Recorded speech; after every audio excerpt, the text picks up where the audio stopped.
The workshop in the sky! Oh, you gotta see it to believe it.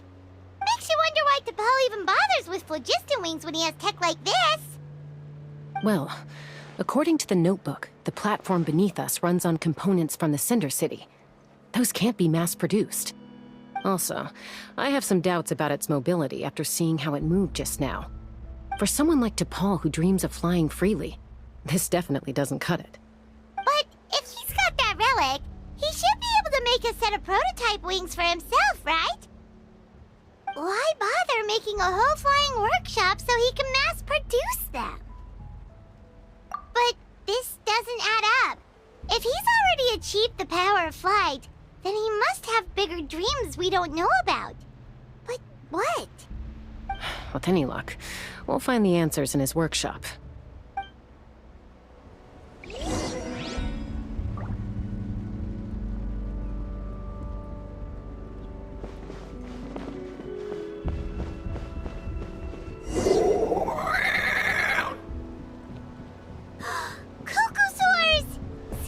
Merchants were right. T'Pol's using them for his own ends. I'll bet that mechanism on top of the cage opens the door. Let me give it a try.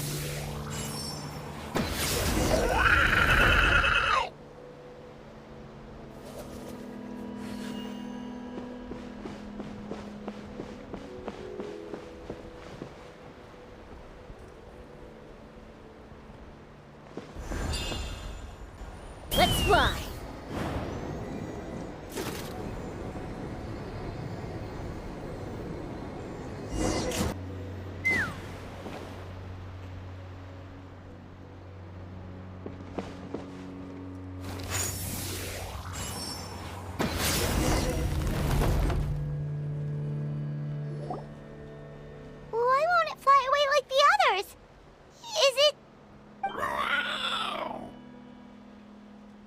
She's still breathing, but barely. By the looks of it, T'Pol was using these cages to extract phlogiston from the Kukasaurs. Once a Kukasaur is drained of phlogiston, it becomes too weak to move. We'll have to come back for these ones after dealing with T'Pol.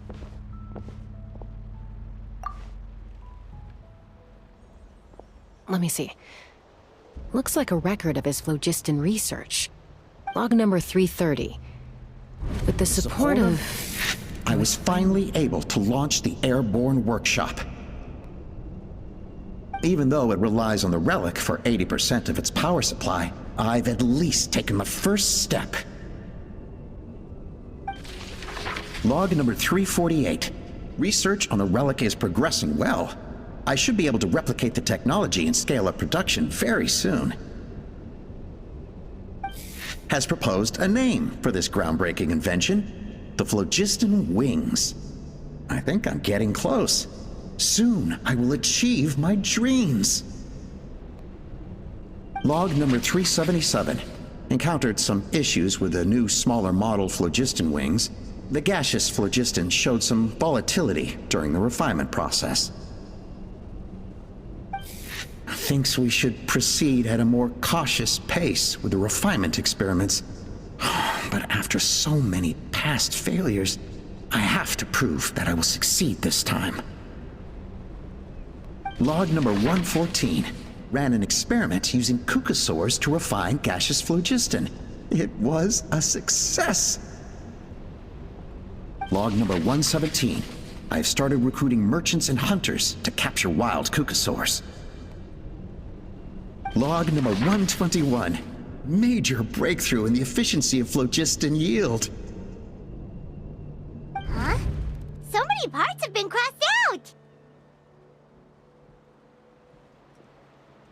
Yeah, probably the contact he alluded to in his other notebook. Guess he has a benefactor. Did anyone else notice how the numbering system in this notebook suddenly changed halfway through? We haven't got time for textual analysis, I'm afraid. Grab the notebook and let's press on.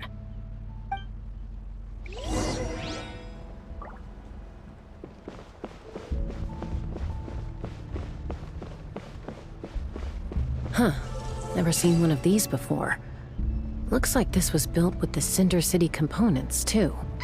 You're not thinking of a nice hard kick, are you?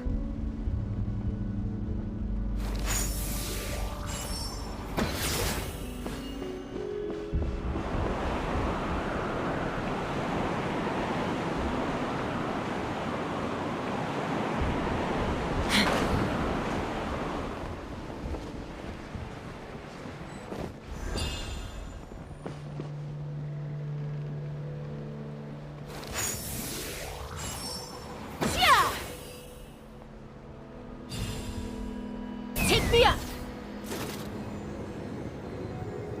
Whoa! What's that mechanism doing? It's asking for a nice hard kick where it hurts. Aim for the weak spot.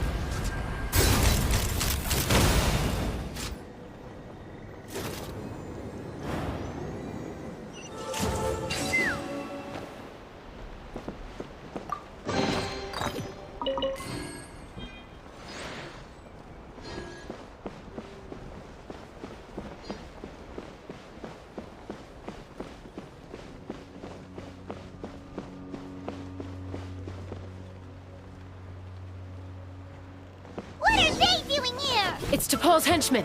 He must have brought them here using the relic in his prototype wings. Watch out!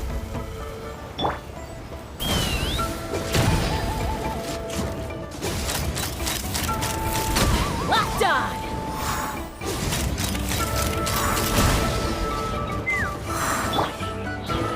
Illusion shattered! Into the wind!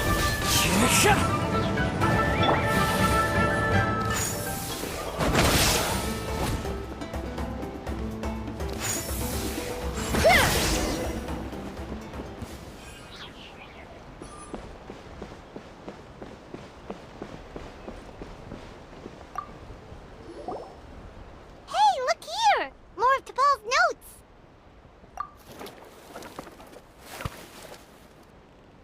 Log number 403. Introduce me to some new comrades who fully support my ideas. I told them that some Saurians are blessed with wings, and some people with natural gifts, while the less fortunate among us can only look on longingly as they seize the skies. But I also told them that progress can erase individual differences. Think of the tools humanity has made to fight back against wild beasts. The law we have put in place to even the playing field between the strong and the weak. I promised them that our research will be the new frontier of human progress. With our phlogiston wings, the power of flight will no longer be for a select few to enjoy. Imagine a world where the skies are for all to share. I only hope that when we finally achieve this goal, will be proud of me. Imagine a world where the skies are for all to share. Yes, what a wonderful world that would be. If only it were possible. We could respond faster, and so many tragedies could be prevented. But T'Pol, what about the Saurians you're draining dry of phlogiston? You're not sharing the sky, you're stealing it! Bad move. I won't let you get away with it.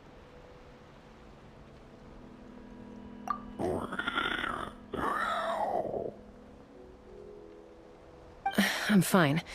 Let's keep moving. I don't think we'll find anything else here.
I can't believe he captured so many Kukasaurs.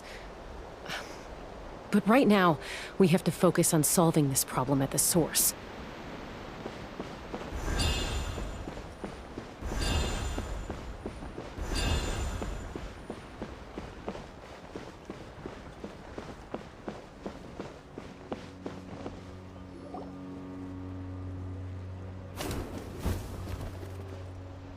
Looks like we've reached the center of the workshop. And still no sign of Koya's baby.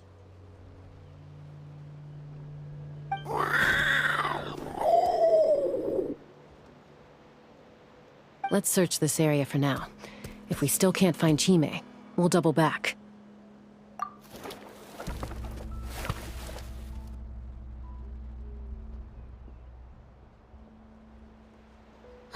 Chaska, Traveler, come quick! What is it? Did you find Chime? Not yet, but look! It's another one of T'Pol's notebooks! All right.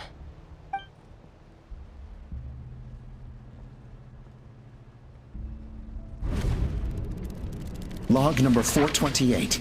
We decided to restart the experiments on phlogiston refinement, but without telling. This is the final obstacle to the success of the Phlogiston Wings project. We cannot fall at the last hurdle. Log number 436. Earlier today, suggested using Kukasaurs as an intermediary to extract refined phlogiston. It's certainly feasible, but... Anyway, as long as our secret experiment succeeds, I'm sure won't bring it up again. Log number 443. We will conduct the experiment tomorrow. Birthday is coming up, so hopefully we'll have a birthday surprise for her. Log number 444. Huh? Why is this log empty? I guess whoever wrote down the log number was prevented from recording the results.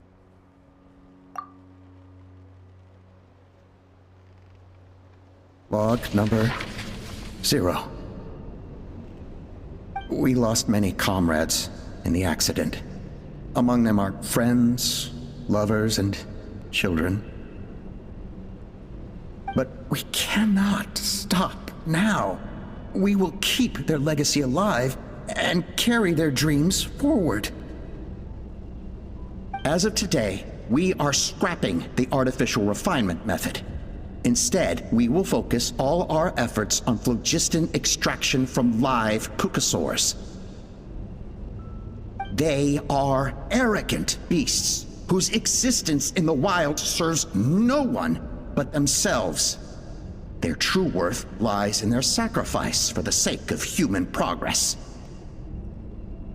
To facilitate our operations, we will gradually move the airborne workshop closer to the Flower Feather clan, even as we continue to expand it. All this we do to create a world where the skies are for all of humanity to share. All this we do to make T'Pol's dream a reality. Given the way this is written, not to mention the fact that the numbering has started over from 0, it kinda sounds like this is someone new. Does that mean that T'Pol's already... There's also a letter tucked in the end of the notebook. It's from Puma.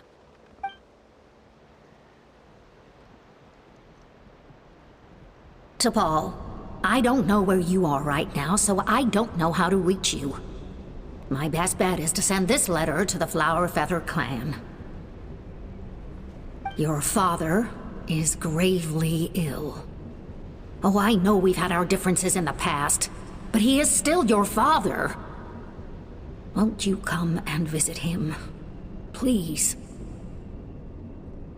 I know you never liked him and cared even less for me. All you ever yearned for is the sky. And your birth mother. But we'll still be waiting here for you if you do come back. This may be the last chance you'll get to see your father. So Puma's not T'Pol's real mom? Huh. Well, she did say he never called her mom, but I might assume she was just venting. We know that T'Pol's father passed away quite recently, and this letter looks recent. By contrast, the writing in this notebook is old and faded. It looks like the real reason T'Pol didn't attend his father's funeral is because he'd long since passed away himself. If we ask ourselves why this letter was sent to the Flower Feather clan, why T'Pol always yearned for the sky, and how he got his hands on a relic from the Cinder City, it all points to one answer. That's right. T'Pol was my child. He was born during my days as a wingless wanderer. His birth gave me new hope. I wanted to become the kind of mother who spent her days as a valiant rider, soaring the skies. Not an aimless, wingless nobody. But his father wanted to settle down, to give his child a safe, sheltered life in his tribe. We fought about it constantly, until the love we once had for each other was gone. He started a new family, with another traveler who was also looking to return home. And I went back to the Flower Feather clan, alone. Opa? I had no idea that despite being raised among the children of echoes, my child still harbored dreams of the skies. Can you imagine, Chaska? The joy and surprise I felt when he showed up at my door, asking to join the flying trials. Or how proud I was when he said he wanted to prove his own worth, rather than relying on my position as elder. And then the anguish that overcame me when he was rejected by the Kukusaurs and became wingless, just as I had after my injury. You've got a lot of nerve showing your face here. Don't take this the wrong way, Chaska. I'm not here for a fight. I just want to talk. Isn't that your preferred way to resolve things? I trust you've learned of T'Pol's wish on your way here. A world where the skies are for all of humanity to share. If only his dream can be realized, no one will ever have to lose their wings again. Our aerial prowess will be greater than ever before. War will never again come at such a great cost. The loss of Koichi is a tragedy that need never be repeated. So tell me, Chaska, do you really wish to see the phlogiston wings forever grounded and gathering dust? Nothing you've said excuses all the conflict you've caused. You mean the argument back at the tribe? It was a necessary measure. Sometimes this is the only way to accelerate the pace of progress.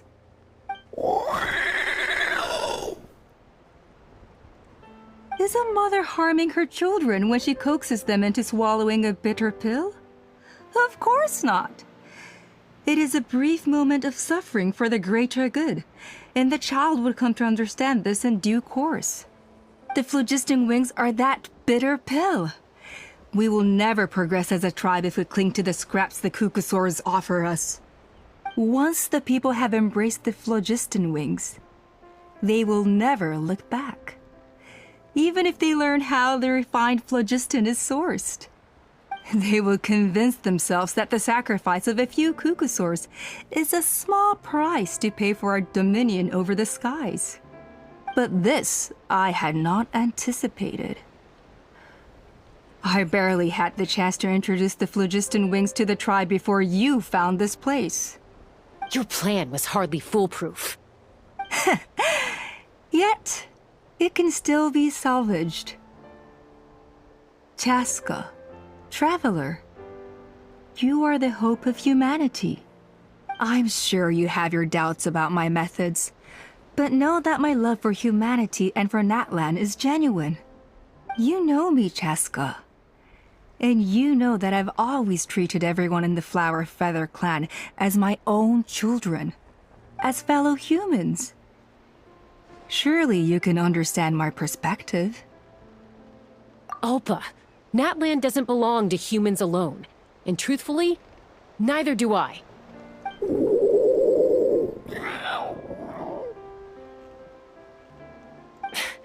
How many times has the Abyss invaded Natlan now? And yet despite how much stronger it is than us, Natlan still stands as a nation of humans and Saurians. Peace imposed by force will crumble in a matter of days, because social bonds are what hold a civilization together. Weren't you the one that taught me that? And yet you would break the bond we share with our Saurian companions to take more power for ourselves? That's as stupid as hacking your own arm off to use it as a club. They are wild beasts, driven purely by instinct. How could they possibly understand human social bonds?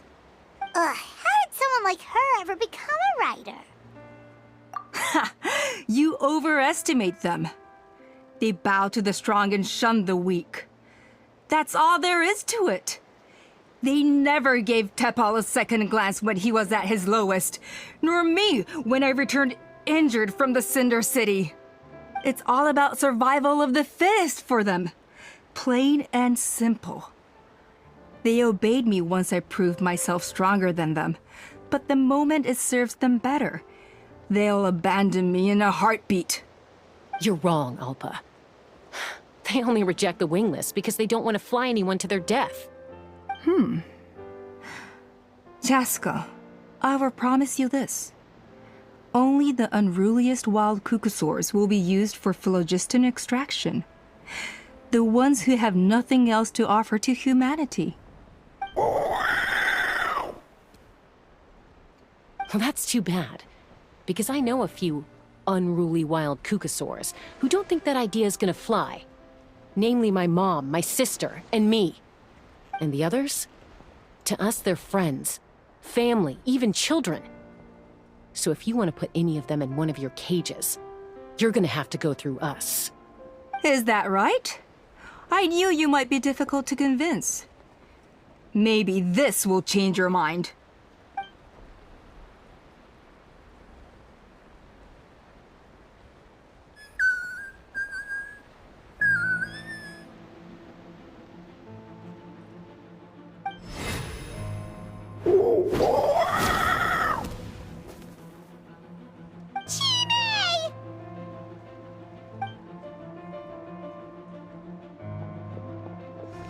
Alpa! Careful! Don't make any rash decisions. Unless you want to see her suffer. Oh no, that's one of the extraction cages! I told my subordinates to take control of the tribe while I was away. Luckily for them, our strongest warrior and our most powerful ally aren't there to stop it. Take control? What are you planning to do with Mutota and his supporters? Merely accelerate their inevitable downfall. They cannot stand in the way of progress forever. It is not the move I wish to make, but I'm afraid you and your friends force my hand. And since you insist on imposing me too, I have no choice but to keep you here until the dust has settled. So that's what you meant by I just want to talk. You never intended to negotiate. You just wanted to stall us. No, Chaska. I genuinely hoped I could win you over. You are the strongest warriors we have. Put down your weapons, and I promise you that no harm will come to this young Saurian. I just need you to stay here for the next couple of weeks or so, while my people consolidate their power. Then, I will give her back to you, and you'll be free to leave. As long as the majority supports our vision, even the Pyro Archon cannot meddle in our internal affairs. Your vision is deranged, and the Flower Feather Clan will never support it. You sure about that? Then wait here and see. Time will tell. What do we do? Even if the whole tribe fights back, Mutota's in grave danger! Stop delaying the inevitable! Drop your weapons and get into the cages, now! She's still holding Chime hostage. Is there really no other way?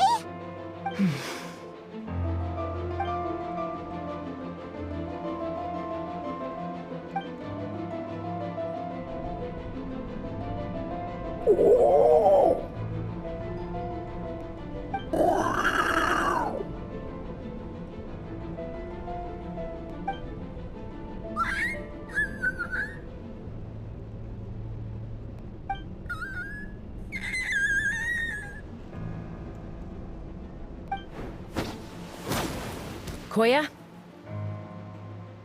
Huh? What are you yapping about? Stand down. Drop your weapons, now! This instant! Ah! Ah! No! The relic!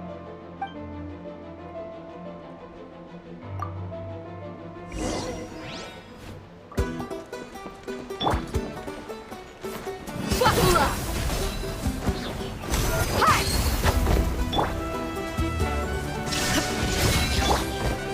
Let's fly!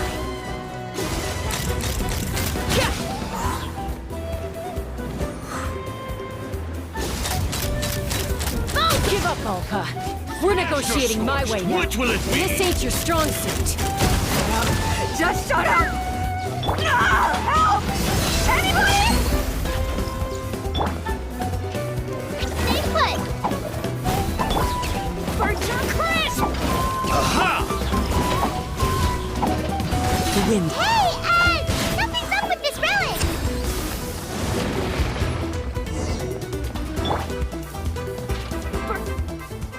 Ah!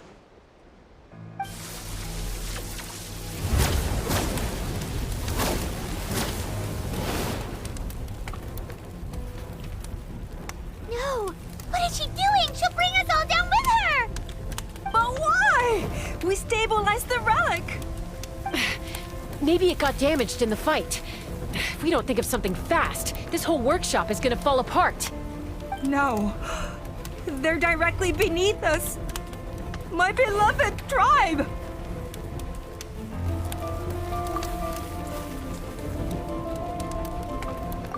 Okay,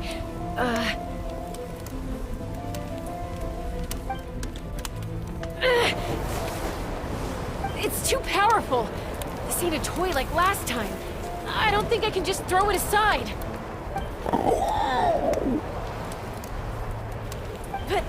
But we need to get it far away before it explodes. Then the tribe will be safe, and so will this workshop. Koya, remember when we were kids? Come on, let's take this thing high up into the sky.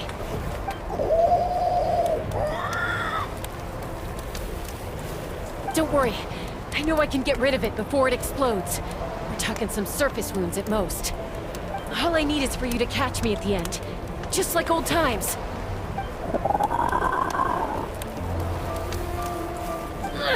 I can't hold it back anymore. We have to go.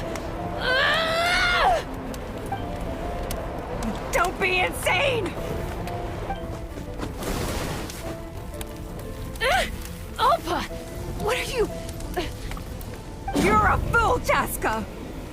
Why would you choose such a risky solution? We cannot entrust the safety of our tribe to this wild Saurian! I'm the fool. You really think you can stand a better chance than me?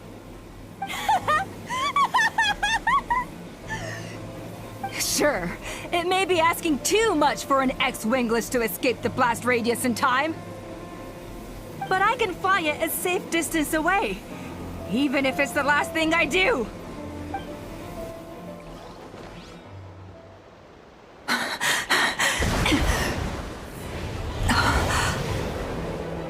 Here, these should be high enough to save the clan. What? You don't get to die a hero today.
Are you hurt?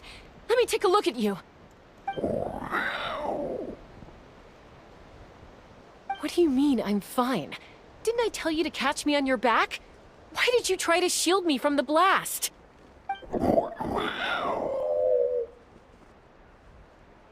Accident? Yeah, right. Seriously, you're as stubborn as ever. Chaska! Koya! How are things looking here?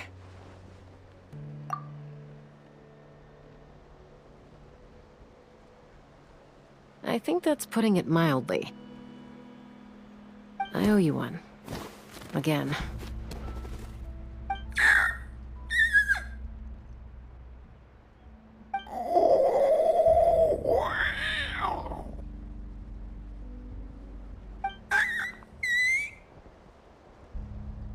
Oh, but be honest. Do you still think Kukasaurs can't form bonds? Mom, I'll figure out the refinement problem. I'll find a way. You don't need to worry about it. I just need some more time. That's all I ask. Please just trust me. Just this once.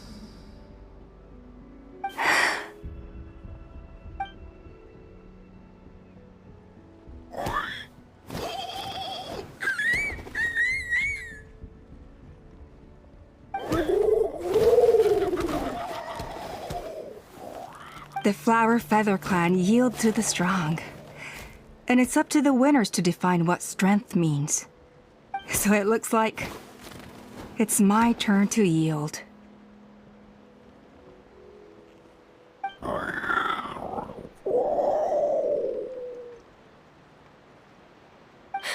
Koya! Koya!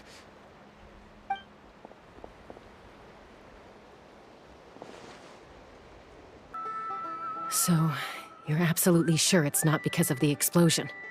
Yes, for the 10,000th time, I'm sure. The blast barely touched her.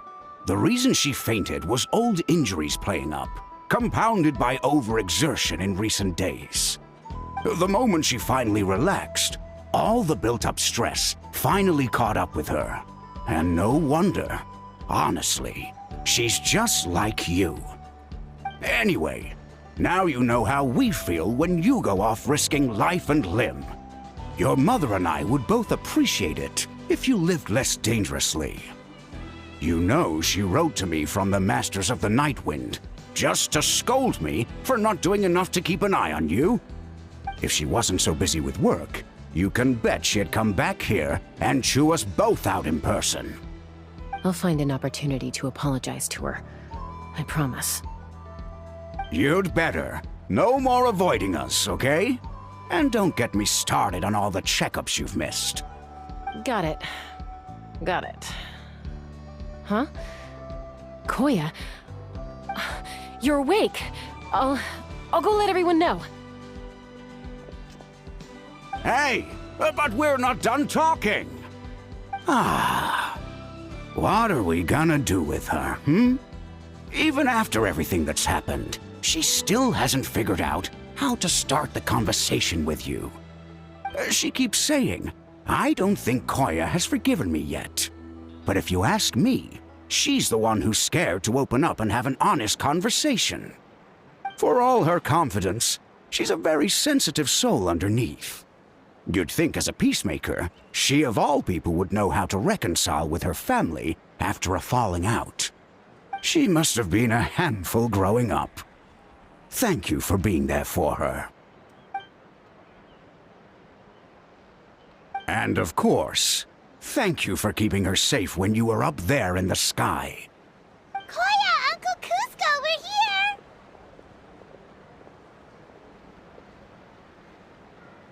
Ha!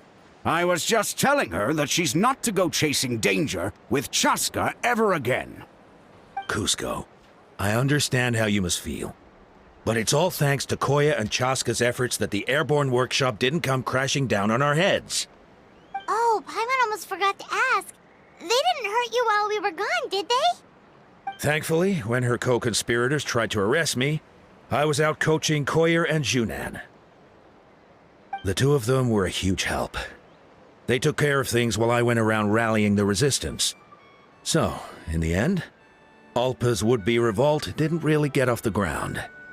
And as it turns out, not all of the wingless want to see our dear Saurian friends replaced with phlogiston-powered gizmos. I'm so sorry you got mixed up in this, by the way. We should have caught on to Alpa's scheme sooner. We could have saved so many Kukasaurs from getting hurt. Most of the airborne workshop has now been dismantled. We've just left one small, harmless part intact, and repurposed it as a jail for Alpa and her cronies. Let's see how they like being locked up in a sky prison. So, it looks like there's just one less conflict left to resolve. Peacemaker, you're up. I said I had to wait until things had blown over, didn't I? And now they have. But I still have no idea what to say. Koya, I just want to say, I'm sorry for how things went down back then.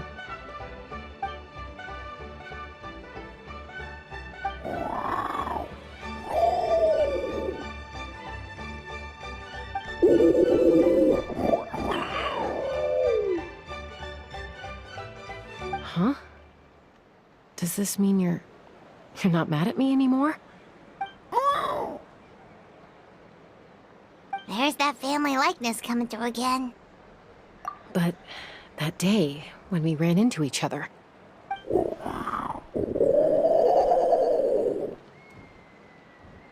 Huh? So then, when did you finally make your peace with it?